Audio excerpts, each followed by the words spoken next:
नमस्कार दोस्तों, संपूर्ण एकेडमी के यूट्यूब चैनल पर आपका स्वागत करता हूं मैं। और आज से अपन हिंदी के अंतर्गत प्रैक्टिस सेट चालू करने वाले हैं। अभी सब इंस्पेक्टर की और पटवारी की और जो है वन आरक्षक की ऐसी कई सारी पोस्ट मध्य प्रदेश के अंतर्गत आने वाली हैं, जिसके संदर्भ में हम जो है प्रैक्टिस सेट चालू करने वाले हैं। और इन प्रैक्टिस सेटों के माध्यम से हम सारे टॉपिक कवर करेंगे। अगर आपको किसी भी टॉपिक में कोई भी प्रॉब्लम आती है तो आप संपूर्ण एकेडमी के यूट्यूब चैनल की प्लेलिस्ट में जाएं। उसमें मैंने हिंदी से संबंधित सारे टॉपिक कवर करवा दिए हैं। आपको किसी भी टॉपिक में अगर प्रॉब्लम आती है, डाउट आता है, आप जो है उन वीडियोस को, उन क्लासेस को फ्री ऑफ कॉस्ट देख सकते हैं, जिसके लिए कोई भी आपको पेड कोर्स लेने की ज़रूरत नहीं है ना। तो अपन एक एक करके बहुत आसानी से चीज़ों को समझेंगे और मैं बहुत अच्छी तरीके से आप लोगों को चीज़ों को समझाऊंगा। और इन प्रैक्टिस सेटों के माध्यम से हम अपनी तैयारी का आकलन भी कर सकते हैं। देखो, प्रैक्टिस सेट बहुत आवश्यक चीज़ है, क्योंकि हम पढ़ते हैं और पढ़ते टाइम हमें ये तो पता रहता है कि हम क्या चीज़ पढ़ रहे हैं, क्या चीज़ नहीं पढ़ रहे हैं, लेकिन हमें ये अंदाज़ा लगाना थोड़ा सा मुश्किल हो जाता है कि क्वेश्चन किस तरीके से बनेंगे। तो प्रैक्टिस सेट के माध्यम से आप चीज़ों का आकलन कर सकते हैं कि कौन से चैप्टर में से किस तरीके से क्वेश्चन बन रहे हैं। तो हम बहुत अच्छी तरीके से सीखेंगे और हर एक जो है क्वेश्चन, जो भी क्वेश्चन मैं आप लोगों को प्रैक्टिस सेट में करवा रहा हूँ, प्रीवियस ईयर्स के क्वेश्चन भी हैं, कुछ नए क्वेश्चंस भी हैं, एक्सपेक्टेड क्वेश्चंस भी हैं, जो आपको हर एक पेपर के अंतर्गत देखने को मिलेंगे। अब प्रीवियस ईयर्स के क्वेश्चन उठा के भी अगर देखोगे ना, तो मैं आप लोगों को बताऊं तो डेफिनेटली जो मैं आपको प्रैक्टिस यहाँ पर करवा रहा हूँ, प्रैक्टिस सेट अगर करवा रहा हूँ, तो उनसे संबंधित क्वेश्चंस भी आपको देखने को मिलेंगे, है ना। बहुत आसानी से अपन सीखेंगे, सरल शब्दों में सीखेंगे। तो आइए अपन स्टार्ट करते हैं। और देखो, मैं कुछ एक्स्ट्रा फैक्ट भी जो है ना आपके साथ में इंक्लूड करूंगा। और जो है आखिरी में आपको थोड़ा सा एक जो है चैप्टर की हिस्ट्री भी बता दूंगा कि हमने ये चीज़ें पढ़ी थी, जिससे हमारे साथ जो नए बच्चे भी जुड़ेंगे उनको भी चीज़ें बहुत आसानी से समझ में आएंगी, चाहे उनने पिछली क्लास देखी हो या ना देखी हो। लेकिन मेरी आपसे रिक्वेस्ट है कि आप पिछली क्लासेस ज़रूर देख लें। आप ऐसा कर सकते हैं, जैसे एक रणनीति भी बना सकते हैं कि ऐसा कर सकते हैं आप लोग कि अगर ये चैप्टर हम जैसे प्रैक्टिस सेट कर रहे हैं, तो आप इस प्रैक्टिस सेट का इस चैप्टर की क्लासेस पहले देख लें प्लेलिस्ट में जाकर, उसके बाद ये प्रैक्टिस सेट भी देख लें। तो दोनों ही चीज़ आपकी कंप्लीट हो जाएंगी। आपने अगर जैसे ये वाला प्रैक्टिस सेट अगर हम देख रहे हैं, ये वाला प्रैक्टिस सेट अगर आप लगा रहे हैं, तो आप इसी जो है प्रैक्टिस सेट का चैप्टर आप प्लेलिस्ट में जाकर आराम से देख सकते हैं ना। तो आइए अपन स्टार्ट करते हैं। और देखो, अपन एक एक चीज़ को, एक एक शब्द को भी मैं बहुत आसानी से समझाऊंगा। हर एक ऑप्शन की क्लियरिटी आप लोगों को रहेगी। देखो, सबसे पहले अपन स्टार्ट करते हैं कि हिंदी में विभाषा कौन सी है। देखो, हिंदी में विभाषा कौन सी है, ये एक प्रश्न आपके सामने लिखा हुआ है। इसके 4 ऑप्शन दिए हुए हैं। एज इट इज क्वेश्चन आपको एग्जाम्स में देखने को मिलेंगे। तो यहाँ पर अपन देखते हैं, हिंदी ऑप्शन है, संस्कृत ऑप्शन है, मैथिली ऑप्शन है और अंग्रेजी ऑप्शन है। अब आप सबसे पहले ये समझ लो कि विभाषा क्या होती है ना। देखो, हमसे विभाषा के बारे में पूछ रहा है। क्वेश्चंस की प्रकृति पर डिपेंड करता है और आप ऑप्शन एलिमिनेट करके भी क्वेश्चन को कर सकते हो। किस तरीके से करोगे मैं आप लोगों को सिखाऊंगा, आपको बिल्कुल टेंशन लेने की जरूरत नहीं है ना। तो अपन देखते हैं, देखो यहाँ पर क्या लिखा हुआ है, हिंदी में विभाषा कौन सी है। तो हमसे क्या पूछा है, विभाषा। अब अगर अपन बात करें, हिंदी तो एक भाषा है, विभाषा नहीं है। विभाषा क्या होती है ये भी आप लोगों को बताऊंगा। संस्कृत भी एक भाषा है, तो ये हमारा ऑप्शन नहीं हो सकता। अंग्रेजी भी एक भाषा है, तो ये हमारा ऑप्शन नहीं हो सकता। अब हमारे पास एक ही ऑप्शन बचा हुआ है, जो कि बचा हुआ है आपका मैथिली। तो मैथिली जो है एक विभाषा है। और एक्चुअली में विभाषा होती क्या है, मैं आप लोगों को ये बताता हूँ। देखो, सबसे पहले तो आती है आपकी राष्ट्रभाषा, है ना। एक राष्ट्रभाषा होती है, एक राजभाषा होती है, फिर विभाषा होती है और एक बोली होती है। तो जो बोली होती है, बोली जो होती है एक सीमित क्षेत्र में बोले जाने वाली भाषा को हम क्या कहते हैं, बोली कहते हैं। लेकिन जब बोली जो है अपना दायरा बड़ा कर लेती है, अपना समुदाय बड़ा कर लेती है, तो बोली क्या बदल जाती है, विभाषा में बदल जाती है। मतलब बोली का जो है आपका विस्तृत रूप क्या कहलाता है, विभाषा कहलाती है ना। तो अब आप लोगों को चीजें देखो कितनी क्लियरिटी के साथ में समझ में आ रही होंगी कि सर ने एकदम विभाषा भी बता दी है और हमारा आंसर भी निकल कर आ गया। तो मैथिली जो है एक विभाषा है, जिसे अगर अपन बात करें मैथिली, तो मैथिली जो है एक बिहारी उपभाषा के अंतर्गत लिखी गई है। बिहारी जो उपभाषा होती है उसके अंतर्गत 3 भाषाएं आपको देखने को मिलेंगी, 3 बोली आप लोगों को देखने को मिलेंगी, जो है आपकी मगही, मैथिली और भोज। तो ये बिहारी के अंतर्गत आती है ना। आप लोगों को बहुत आसानी से चीजें समझ में आएंगी। तो ये इसका आंसर क्या हो जाएगा, मैथिली। अब देखो, अगर अपन बात करें क्वेश्चन नंबर 2 की, हिंदी की बोलियों को कितने वर्गों में रखा गया है। हिंदी की जो बोलियां हैं उनको कितने वर्गों में रखा गया है। तो मेरे दोस्तों, इसका आंसर आएगा आपका, देखो 5। इसका आंसर क्या आएगा आपका, 5। अब मैं आप लोगों को बता देता हूं कि जॉर्ज ग्रियर्सन ने 5 उपभाषाओं के अंतर्गत 18 बोलियों को रखा है। मतलब हमारी 5 उपभाषाएं जो हैं, आपकी 5 उपभाषा की जो कैटेगरी है उसमें 18 बोलियों को डिवाइड किया गया है। ये भी मैंने आप लोगों को पढ़ाया है, आप क्लासेस में देख सकते हो। जो मैंने चैप्टर पढ़ाया है उसके अंतर्गत बहुत आसानी से आप लोगों को सिखाया है। तो अगर अपन बात करें जो 5, अगर अपन यहाँ पर बात करते हैं 5 उपभाषाओं को 18 बोलियों के अंतर्गत डिवाइड किया गया, तो हमारा कितना आंसर हुआ यहाँ पर? देखो यहाँ पर क्या लिखा हुआ है, हिंदी की बोलियों को कितने वर्गों में रखा गया है, तो हमारा 5 आंसर होगा। और याद रखना 5 उपभाषा हैं और 18 बोलियों को इसके अंतर्गत रखा गया है जॉर्ज ग्रियर्सन के अनुसार। नंबर 3 की अगर अपन बात करते हैं, नेक्स्ट जो हमारा क्वेश्चन है, वर्तमान में प्रादेशिक भाषाओं की कितनी संख्या है। अब देखो दोस्तों, यहाँ पर हमसे पूछा है प्रादेशिक भाषाओं के बारे में, है ना। आपको चीजें बहुत क्लियरिटी से समझ में आएंगी, 100% की गारंटी से मैं कहता हूँ। वर्तमान में प्रादेशिक भाषाओं की कितनी संख्या है, ये हमसे पूछा गया है। ऑप्शन है आपके 15, 18, 22 और 20।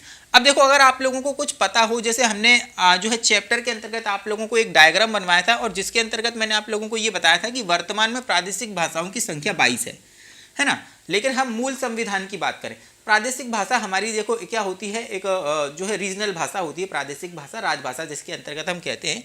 अब देखो, अगर अपन बात करें, हमारा जो मूल संविधान था 26 जनवरी 1950 को लागू हुआ था, जब कितनी भाषाएं थी, 14 भाषाएं थी, और वर्तमान में बढ़कर कितनी हो गई हैं, 22 भाषाएं हो गई हैं। इसका एक मैंने सटीक डायग्राम बनवाया था, उससे आप लोगों को ये भी पता चल रहा था कि कौन सा क्वेश्चन किस तरीके से बनेगा, ये भी मैंने उसके अंतर्गत बताया था। मैं थोड़ी सी हिस्ट्री बता देता हूँ। वर्तमान में हमारी 22 भाषाएं, लेकिन जब संविधान के अंतर्गत अपन बात करें, जब 26 जनवरी 1950 को हमारा संविधान लागू हुआ था, जब केवल संविधान में 14 भाषाओं का ही वर्णन था। तो 14 से लेकर 22 तक का सफर हमने किस तरीके से तय किया, आप लोगों को मैं थोड़ा सा बता देता हूं। देखो 1967 में एक भाषा जोड़ी गई थी, सिंधी भाषा जोड़ी गई थी। अब वो कब जोड़ी गई थी, 1967 में। कौन सा संविधान संशोधन इसके अंतर्गत किया था, तो 21वां संविधान संशोधन किया था। अब हमारे जो है भाषाओं की संख्या बढ़कर कितनी हो गई थी, 15।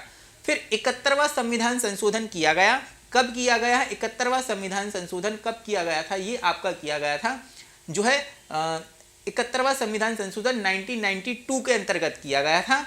इसमें हमने 3 भाषाओं को जोड़ा था, कोंकणी, मणिपुरी और नेपाली। अब भाषाओं की संख्या बढ़कर जो कितनी हो गई थी आपकी, 15 और 3 18। फिर हमने 2003 के अंतर्गत 92वां संविधान संशोधन किया और इसमें हमने 4 भाषाओं को जोड़ा। तो कौन कौन सी भाषाओं को जोड़ा, तो डोंगरी, बोडो, मैथिली और संताली। इस समय वर्तमान में अब हम बात करें तो 22 हमारी क्या है, हमारी प्रादेशिक भाषाएं। तो यही आपका आंसर है। अब ये सारा डायग्राम हमारी पिछली क्लास में अब जो मैंने पढ़ाया था वो उसमें देख सकते हैं। नेक्स्ट क्वेश्चन की अगर अपन बात करें, भारत भारती किस भाषा में लिखी गई है ना। ये भी एक महत्वपूर्ण क्वेश्चन है जो साहित्य से यहाँ पर लिया गया है, लेकिन भाषा का चैप्टर है तो भाषा से संबंधित ही क्वेश्चन यहाँ पर बनाया है एग्जामिनर ने। भारत भारती की अपन बात करें मेरे दोस्तों, तो ये मैथिली शरण गुप्त के द्वारा लिखी गई है ना। मैथिली शरण गुप्त के द्वारा ये जो है रानी के जो है भारत भारती जो है रचना लिखी गई है। और इसकी हमसे भाषा पूछी गई है मेरे दोस्तों, तो ये खड़ी बोली के अंतर्गत लिखी गई। याद रखना, एक तो भारत भारती किसके द्वारा लिखी गई है, मैथिली शरण के द्वारा, और कौन सी भाषा में लिखी गई है, तो खड़ी बोली में लिखी गई है ना। अब देखो हम अगले क्वेश्चन की बात करते हैं कि मगही किस उपभाषा की बोली है। अब अगर अपन बात करें मगही किस उपभाषा की बोली है, अब मैंने आप लोगों को ये बताया था कि अभी पहले ही, अब थोड़े से पहले की अगर अपन बात करें, मैंने इसी आप लोगों को ये बताया था कि ये जो विभाषा है ये 5, ये देखो यहाँ पर बताया है 5 उपभाषाएं है ना। तो अपन से पूछ रहा है मगही किस उपभाषा की बोली है, तो मगही जो है आपकी बिहारी के अंतर्गत आती है, बिहारी उपभाषा के अंतर्गत आती है। और बिहारी के अंतर्गत कौन कौन सी आती है, मगही की तो हम बात करें तो आती है, तो इसका आंसर क्या हो जाएगा, बिहारी है ना। तो बिहारी उपभाषा के अंतर्गत कौन कौन सी जो है आपकी बोली आती है, तो देखो एक तो आती है आपकी मगही जो तो लिखी हुई है, और फिर एक आती है आपकी मैथिली आती है, और एक आती है आपकी संथाली। मगही, मैथिली और भोज 3 आती हैं, याद रखना। मगही आती है, मैथिली आती है और भोज आती है, याद रखना है ना। तो ये हमने यहाँ पर देखा, मगही की बात की गई थी, किस उपभाषा के अंतर्गत रखी गई थी, तो बिहारी के अंतर्गत रखी गई थी। और उपभाषाओं की संख्या मैंने कितनी बताई थी, 5, जिसके अंतर्गत 18 बोलियों का उल्लेख है। अपन नेक्स्ट क्वेश्चन की तरफ आगे बढ़ते हैं, देखते हैं हमारा नेक्स्ट क्वेश्चन क्या है।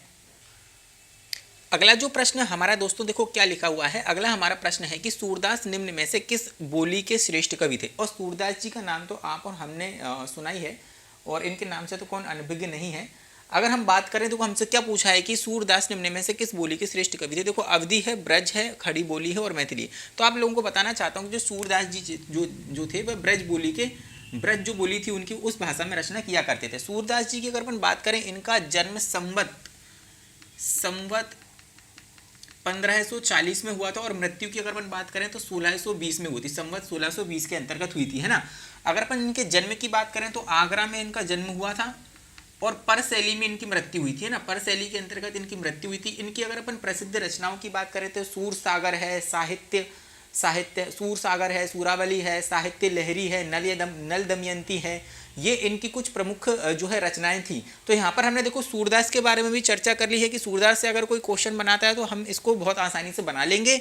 और हमें ये भी पता चल गया है कि भाई जो सूरदास जो भाषा इनकी कैसी थी, इनकी भाषा ब्रज भाषा में क्या करते थे, ये रचनाएं लिखा करते थे। आगे की तरफ हम बढ़ते हैं तो हमारा अगला प्रश्न क्या है कि जो भाषा राजकीय व्यवहार की भाषा हो उसे क्या कहते हैं, है ना, राजकीय भाषा हो उसे हम क्या कहते हैं। देखो क्या लिखा हुआ है, राष्ट्रभाषा, मातृभाषा, विभाषा और राजभाषा। अब हमसे पूछा क्या गया है, जो भाषा राजकीय व्यवहार की, मतलब कि राजकीय व्यवहार मतलब कि राजभाषा से संबंधित हमसे क्वेश्चन पूछा है। तो अगर अपन कहें राजभाषा एक्चुअली में क्या होती है, देखो मैं ऑप्शन पे अगर हम जाऊं तो हम राष्ट्रभाषा से अगर अपन बात करें तो राष्ट्रभाषा क्या होती है, राष्ट्रभाषा एक देश की भाषा होती है ना, जिस जो देश के अंतर्गत जो लोग जो समुदाय है ना क्या करता है, जो राष्ट्रभाषा के अंतर्गत जो देश के अंतर्गत बोले जाने वाली भाषा हमारी क्या कहलाती है, राष्ट्रभाषा कहलाती है, जो उस देश के जो है आपकी संस्कृति एवं सभ्यता से संबंधित होती है और वहाँ के लोगों द्वारा बोली जाती है, ये हमारी राष्ट्रभाषा होती है। और हर एक देश की एक भाषा तो होती है, जैसे कि अगर हम बात करें हमारे भारत देश की जो भाषा है हिंदी है, भले इसे संवैधानिक तौर पर दर्जा नहीं दिया गया है ना, इसे राजभाषा की कैटेगरी के अंतर्गत रखा गया। आगे हम बढ़ते हैं। देखो अगर मातृभाषा की बात करें तो मातृभाषा क्या होती है, मातृभाषा जो ऐसी भाषा जो जन्म से अपने माँ के द्वारा सीखी जाती है या हमारे समाज के अंतर्गत रहकर परिवार एवं सदस्यों द्वारा जो भाषा सीखी जाती है मातृभाषा कहलाती है। अगर अपन बात करें देखो विभाषा की, विभाषा मैंने आप लोगों को बता दिया है, बोली का विस्तृत रूप विभाषा कहलाता है। अब राजभाषा, राजभाषा क्या होती है, राजभाषा जो होती है किसी राज्य के अंतर्गत जो भी कामकाज होते हैं वह आपके राजभाषा के अंतर्गत ही होते हैं, मतलब ये सरकारी कामकाज की भाषा कहलाती है राजभाषा। आप लोगों को याद रखना है राजभाषा क्या है, राजभाषा किसी राज्य के अंतर्गत जो है राजभाषा किसी राज्य के अंतर्गत निर्णीत भाषा होती है। और अगर अपन बात करें राजभाषा, ये उसके जो है सरकारी एवं प्रशासनिक कार्यों की भाषा भी होती है। तो यहाँ पर हम अगले प्रश्न की बात करते हैं, भाषा के शुद्ध रूप का ज्ञान कराने वाला शस्त्र क्या है। देखो बहुत अच्छा क्वेश्चन बनाया है एग्जामिनर ने, बच्चों इसमें कंफ्यूज हो सकते हैं लेकिन हम बहुत आसानी से इस प्रश्न को कर लेंगे, है ना, हम बहुत आसानी से इस प्रश्न को कर लेंगे। अब हमसे क्या पूछा है कि भाषा के शुद्ध रूप का ज्ञान, अब हमसे भाषा के शुद्ध रूप का ज्ञान पूछा है तो हमें पता होना चाहिए कि इसमें भाषा के शुद्ध जो रूप का ज्ञान हमें किस तरीके से होगा। तो आप देखना ऑप्शन देखना, क्या साहित्य के माध्यम से हम भाषा की शुद्धता की जांच कर सकते हैं, बिल्कुल नहीं कर सकते। हम साहित्य के माध्यम से, साहित्य एक अलग ही चीज होती है ना, जिसके माध्यम से हम भाषा के शुद्ध रूप की कभी जो है कल्पना नहीं कर सकते। लिपि क्या होती है, देखो जिस भाषा को लिखने के लिए जिन चिन्हों का प्रयोग किया जाता है वे क्या कहलाते हैं, आपकी लिपि कहलाते हैं। हम भाषा अगर अपन बात करें जिन चिन्हों के माध्यम से प्रकट की जाती है वही आपकी लिपि कहलाती है। तो लिपि इसका आंसर नहीं हो सकता मेरे दोस्त। उपभाषा तो आप बिल्कुल एलिमिनेट कर ही दो क्योंकि ये तो अलग ही हो जाता है, अभी मैंने उपभाषा पहले ही बता दिए। तो देखो भाषा के शुद्ध रूप का ज्ञान किससे होगा, व्याकरण का। व्याकरण का क्या मतलब होता है कि नियम, कानून, रूल, रेगुलेशन जिसके माध्यम से भाषा को डिस्क्राइब किया जाता है, उसके रूल रेगुलेशन है ना, नियम कानून, और नियम कानून से ही हम क्या करेंगे, भाषा की शुद्धता की जांच करेंगे। तो आपका ऑप्शन क्या हो जाएगा, व्याकरण। देखो कन्नौजी बोली किसकी, कन्नौजी जो बोली है आती है किस उपभाषा के अंतर्गत आती है। क्वेश्चन हमसे क्या पूछना चाह रहा है एग्जामिनर, ये क्वेश्चन पूछना चाह रहा है कि भाई कन्नौजी जो बोली है किस उपभाषा के अंतर्गत आती है। अब मैंने आप लोगों को बता दिया है पहले ही कि 5 उपभाषाएं हैं, उसके अंतर्गत 18 बोलियां हैं। अब हमसे पूछा है कन्नौजी, तो कन्नौजी मेरे दोस्तों आती है पश्चिमी के अंतर्गत। याद रखना कन्नौजी जो आती है हमारी पश्चिमी के अंतर्गत आती है। पश्चिमी के अंतर्गत कौन कौन सी आती हैं, है ना। पश्चिमी के अंतर्गत अपन बात करें तो देखो एक आती है आपकी बुंदेली, है ना, एक आती है बंगारू, है ना, एक आती है कौन सी हमारी कन्नौजी। कन्नौजी तो आप लोगों को क्वेश्चन में आई हुई है ना, आती है आपकी देखो बुंदेली आती है, बंगारू आती है, कन्नौजी आती है ना। अगर हम बात करें यहाँ पर तो ये सारी की जो बोलियां हैं आपकी पश्चिमी के अंतर्गत आती हैं। याद रखना पश्चिमी के अंतर्गत 5 उपबोलियां आती हैं, ये भी आप लोग याद रखना, है ना। बुंदेली आती है, बंगोरी होती है, कन्नौजी आती है, आपकी एक खड़ी बोली आती है मेरे दोस्तों, ये सब पश्चिमी के अंतर्गत आती है। देखो हमसे अगला प्रश्न का पूछ रहा है, अगला प्रश्न हमसे पूछ रहा है मौखिक भाषा में किसका प्रयोग किया जाता है। बहुत ही अच्छा क्वेश्चन है ना, बहुत अच्छा क्वेश्चन है। इसमें बच्चे थोड़े से कंफ्यूज होंगे लेकिन आप लोगों को कंफ्यूजन बिल्कुल भी नहीं होगा, बहुत आसानी से आप लोगों को ये चीज़ें समझ में आ जाएंगी। ऐसे क्वेश्चन बहुत सरल रहते हैं। लेकिन ऑप्शन अगर आप एग्जाम में देखते हैं तो ऑप्शन 4 ऑप्शन देखकर आपका अब जो माइंड है ना उस चीज़ को समझ नहीं पाता है। एक तो एग्जाम का प्रेशर रहता है और चीज़ें वहाँ पर थोड़ा सा समझने में आसान नहीं होती हैं, थोड़ा सा डिफिकल्ट होता है ना। हम देखो यहाँ पर बहुत आसानी से क्वेश्चन कर लेंगे, मौखिक भाषा में किसका प्रयोग होता है। अब अगर आप बात करेंगे कि चिन्हों का प्रयोग मौखिक भाषा में चिन्हों का प्रयोग होता है। अब चिन्हों का प्रयोग इसलिए नहीं हो सकता कि चिन्ह क्या होता है कि लिपि होती है जिसके माध्यम से भाषा को लिखा जाता है ना। तो यहाँ पर ये हमारा ऑप्शन नहीं हो सकता। मौखिक भाषा के अंतर्गत तो मौखिक तो लिखी जा ही नहीं सकती है, मौखिक भाषा नहीं लिखी जाती है। तो अब यहाँ पर चिन्ह का तो ऑप्शन एलिमिनेट हो गया। संकेतों के माध्यम से मौखिक भाषा को हम प्रकट कर सकते हैं क्या, ध्वनि के माध्यम से या वर्ण के माध्यम से। अब हमसे अगर मौखिक भाषा की बात कर रहा है तो यहाँ पर वर्ण तो लिखित रूप हो गया है वर्ण, तो ये भी आपका ऑप्शन नहीं हो सकता। अब देखो हम अगर अपन बात करें संकेतों, तो संकेतों के माध्यम से भी हम मौखिक भाषा को क्या नहीं कर सकते, यहाँ पर प्रकट नहीं कर सकते। तो इसका आंसर क्या हो जाएगा, देखो मौखिक भाषा में ध्वनि का प्रयोग किया जाता है। जब हम बोलते हैं तो हम ध्वनि ही निकालते हैं और ध्वनि का ही प्रयोग करते हैं। तो इसका आंसर क्या हो जाएगा मेरे दोस्तों, जो है इसका आंसर हो जाएगा आपका ध्वनि। हम आइए अगले क्वेश्चन की बात करते हैं। देखिए अगला जो हमारा प्रश्न है क्या लिखा हुआ है, अगला हमारा प्रश्न ये लिखा हुआ है कि गायकों की मनोअवस्था दर्शाती हुई बघेलखंड की 2 अन्य महत्वपूर्ण शैलियाँ क्या हैं। हमसे सीधा क्वेश्चन ये पूछा है। आप अगर इसमें कंफ्यूज हो रहे हो तो मैं आप लोगों को ये बताना चाहता हूँ, हमसे सीधे ये पूछा है कि इसके अंतर्गत बघेलखंड के 2 लोकगीतों की शैलियाँ हमसे पूछी गई हैं।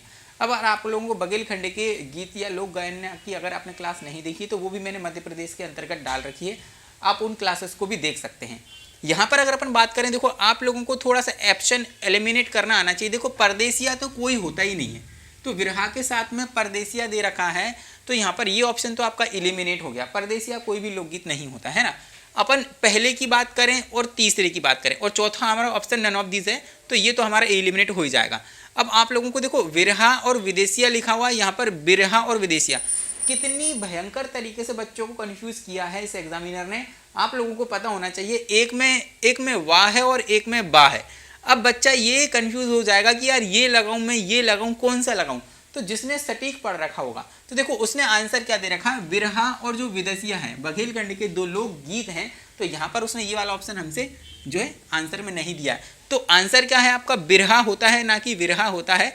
बिरहा और विदेशिया 2 बघेलखंड की जो है प्रसिद्ध क्या है आपके लोकगीत हैं, इसलिए हमारा आंसर ये रहेगा। तो इस तरीके के क्वेश्चन भी एग्जाम में कंफ्यूज करने के लिए बच्चों को बनाता है एग्जामिनर, जिसमें सिर्फ वर्तनी की अशुद्धि कर देता है। और वर्तनों की अशुद्धि जो है हर एक स्टूडेंट के बस की बात नहीं रहती है। इतने सारे शब्दकोश के अंतर्गत इतने सारे वर्ड हैं, कौन कौन से याद रखें।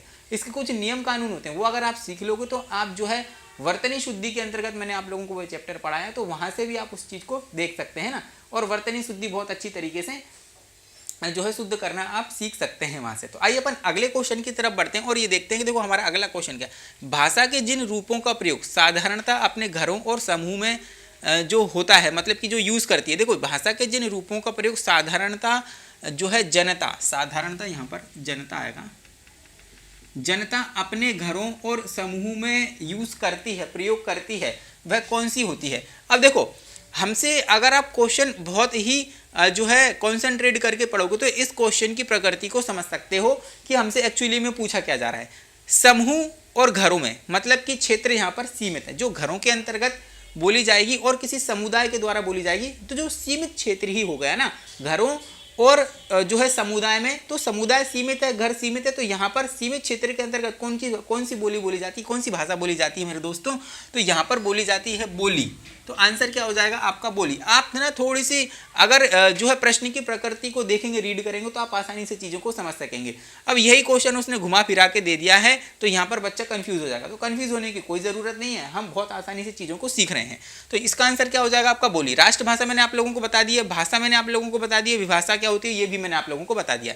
अगले क्वेश्चन की तरफ चलते हैं। देखो कितना सटीक और शानदार क्वेश्चन है ये। क्वेश्चन बहुत ही शानदार है और ये क्वेश्चन जब पिछले एग्जामों में आपसे पूछा भी गया है ना, तो हम इसको देखेंगे और देखना क्या पूछा है।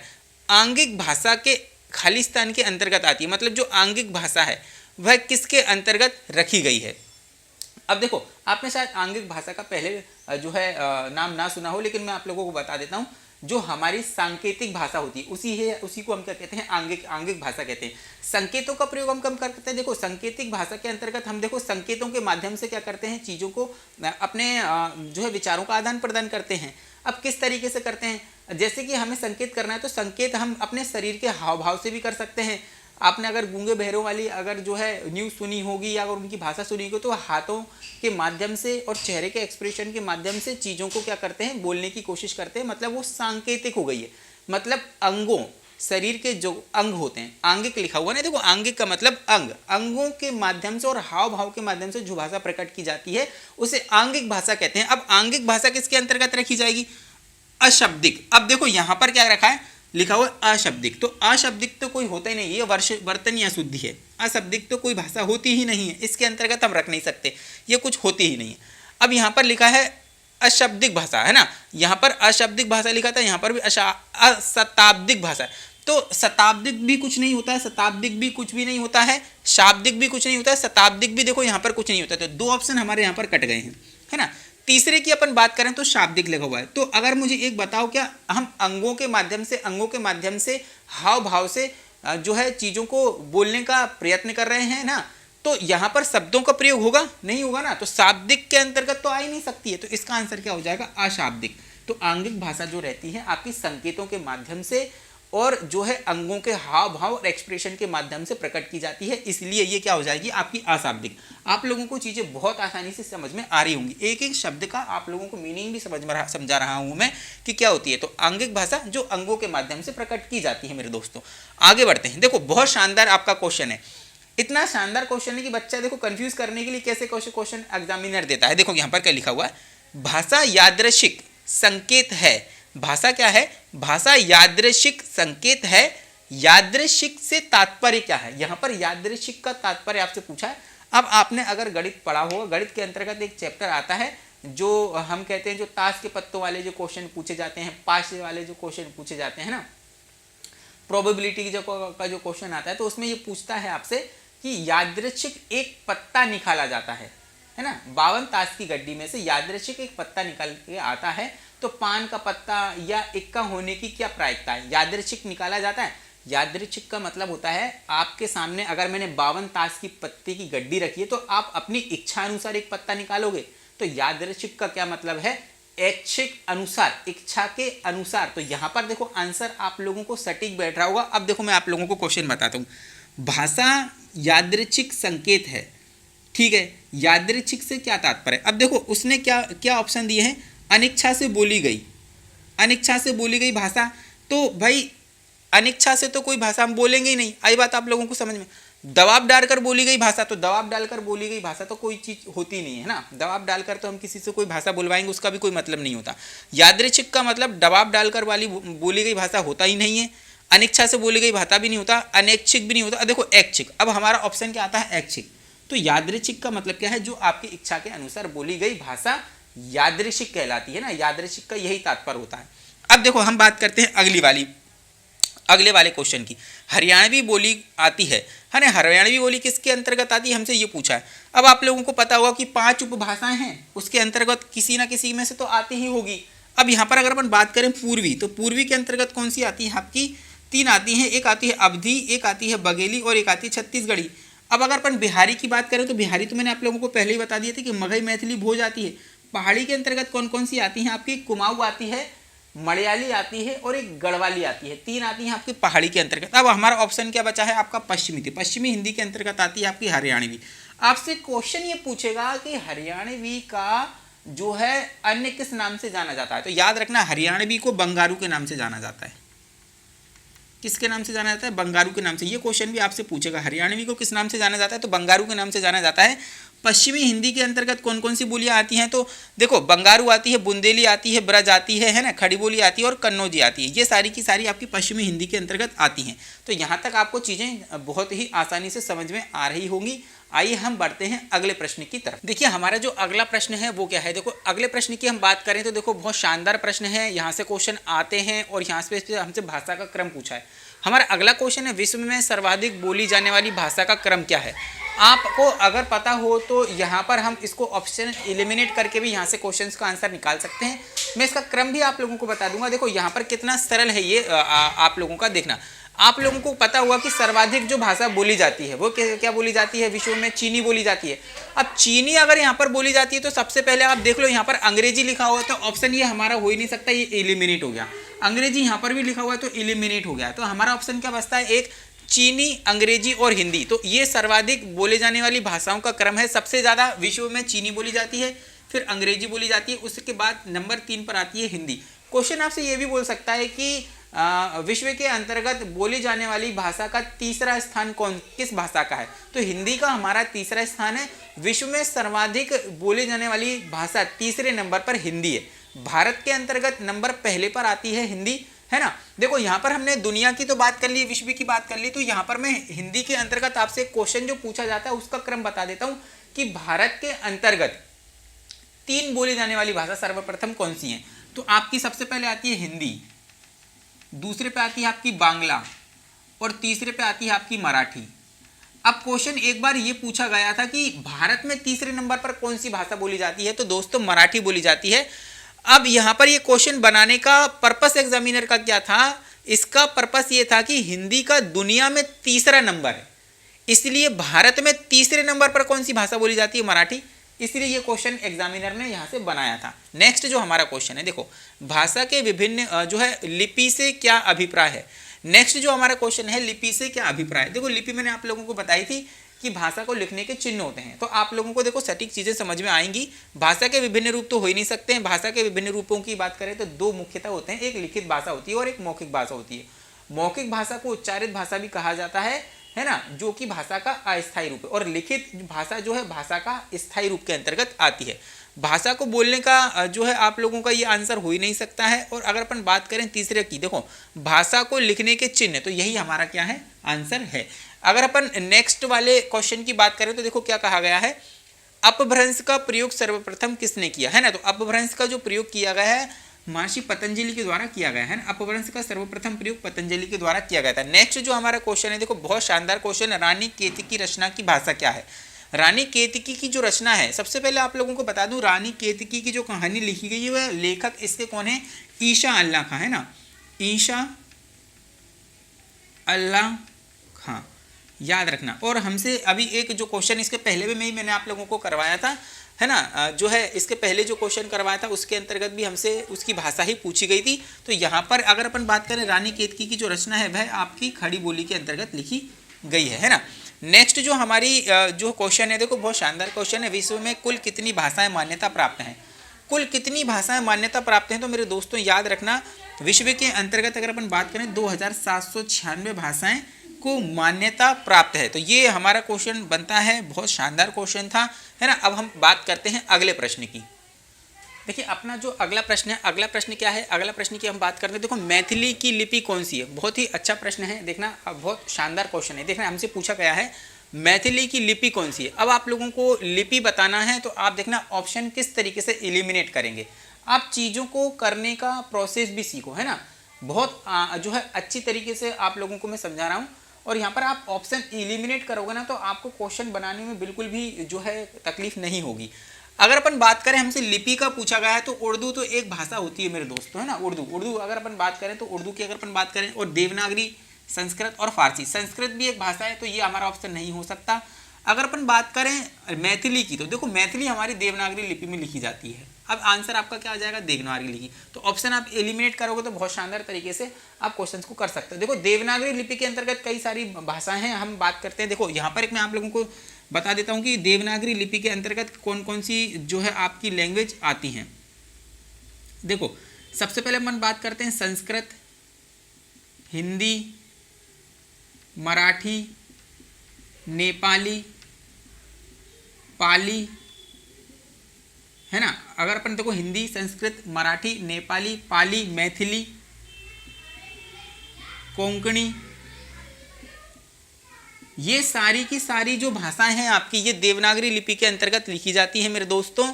तो आप भूलना मत, अब आपसे कोई सा भी क्वेश्चन पूछेगा तो आप सिर्फ यही लगाना कि भाई ये देवनागरी लिपि के अंतर्गत लिखी जाती है। ये सारी की सारी देवनागरी लिपि के अंतर्गत आप लोगों की लिखी जाती हैं। यहाँ से क्वेश्चन आता है तो आप आराम से बना लोगे। अब बिल्कुल आप कंफ्यूज मत होना, रहे संस्कृत लिखा हुआ है तो कौन सी लिपि में लिखी जाती है, हिंदी आ गई, मराठी पूछ लिया तो बच्चे कंफ्यूज हो जाएंगे। पता तो रहता नहीं है ना कि मराठी, अब मराठी अगर अपन बात करें तो वो सोचेगा कि यार मराठी मराठी मराठी दिमाग में चलेगा, लेकिन वो फिर कोई दूसरा ही ऑप्शन चूज कर लेगा क्योंकि यहाँ पर उसे पता नहीं है। तो हिंदी, संस्कृत, मराठी, नेपाली का क्वेश्चन आपसे पूछा गया है पहले भी। नेपाली याद रखना, नेपाली आपकी देवनागरी लिपि में लिखी जाती है। पाली की बात करें, मैथिली की बात करें, कोंकणी की बात करें, ये सब के सब आपकी देवनागरी लिपि में लिखी जाती है। पंजाबी की अगर अपन बात करें, पंजाबी जो है आपकी गुरुमुखी लिपि में लिखी जाती है, गुरुमुखी लिपि में लिखी जाती है, ये भी याद रखना, ये भी आती है ना। अंग्रेजी की अगर अपन बात करें तो रोमन लैंग्वेज में लिखी जाती है ना। अंग्रेजी की अगर अपन बात करें तो अंग्रेजी जो लिखी जाती है वो आपकी रोमन में लिखी जाती है, याद रखना है ना। उर्दू की अगर अपन बात करें तो ये फारसी के अंतर्गत आती है। अब ये सारी की सारी चीज़ें मैंने आप लोगों को बता दी है कौन सी लिपि किसके अंतर्गत आती है। यहाँ से क्वेश्चन आएगा तो आप जरूर से जरूर बना लोगे। देखो हम आगे बात करते हैं, स्वतंत्र भारत की राष्ट्रीय लिपि क्या है। भाई क्वेश्चन वही है, इसको अलग तरीके से आप लोगों को परोसा गया है। किस तरीके से, देखो क्या लिखा हुआ है, स्वतंत्र भारत की राष्ट्रीय लिपि क्या है। अब भारत के अंतर्गत हिंदी चलती है, हिंदी की आप लोगों को पता है देवनागरी लिपि है, तो आंसर क्या हो जाएगा हमारा देवनागरी, है ना। नेक्स्ट अगर अपन बात करते हैं, देखो हमसे क्या पूछा, भाषा की सबसे छोटी इकाई क्या होती है। आप लोग अगर आप ये क्वेश्चन किसी से भी करोगे तो वो क्या कहेगा कि भाषा की जो सबसे छोटी इकाई क्या होती है, आपकी वर्ण होती है। आप लोगों को मैं बताना चाहता हूँ कि ये हमारा आंसर इसका आ जाएगा वर्ण। लेकिन हम एक बात आप लोगों को ये बता दें कि जो वर्ण होता है ये भाषा की मौखिक इकाई होता है। भाषा की मौखिक जो सबसे छोटी इकाई होती है ना, वह क्या होती है आपकी, सॉरी, जो भाषा की सबसे छोटी इकाई अगर हम वर्ण की बात करें तो ये लिखित में है ना। आप लोगों ने कई लोगों से सुना होगा कि भाषा की सबसे छोटी इकाई ध्वनि होती है, तो वो मौखिक अवस्था होती है ना। मौखिक अवस्था में ध्वनि होती है, लिखित अवस्था में वर्ण होता है, याद रखना है ना। तो यहाँ पर मैंने आप लोगों को ये प्रैक्टिस सेट करवाया है और इससे संबंधित बहुत सारे क्वेश्चन भी आप लोगों को कवर करवाए हैं। आप लोगों की जिम्मेदारी ये बनती है कि इस वीडियो को ज़्यादा से ज़्यादा देखें, क्लास को ज़्यादा से ज़्यादा शेयर करें, लाइक करें, कमेंट करें और संपूर्ण अकेडमी के यूट्यूब चैनल को ज़रूर से ज़रूर सब्सक्राइब कर लें। अब हम मिलते हैं इसके आगे वाले चैप्टर में, हम बात करेंगे कोई अन्य प्रैक्टिस सेट को मैं आप लोगों के साथ में लेकर आऊँगा, अन्य टॉपिक को आपके साथ में मैं जो है पेश करूँगा। तो फिर आपसे मैं मिलता हूँ, मुझे दीजिए आप इजाज़त और संपूर्ण अकेडमी के यूट्यूब चैनल को ज़रूर से ज़रूर सब्सक्राइब कर लिएगा। फिर मैं मिलता हूँ आप लोगों से अन्य नेक्स्ट प्रैक्टिस सेट में। तब तक के लिए जय हिंद और धन्यवाद।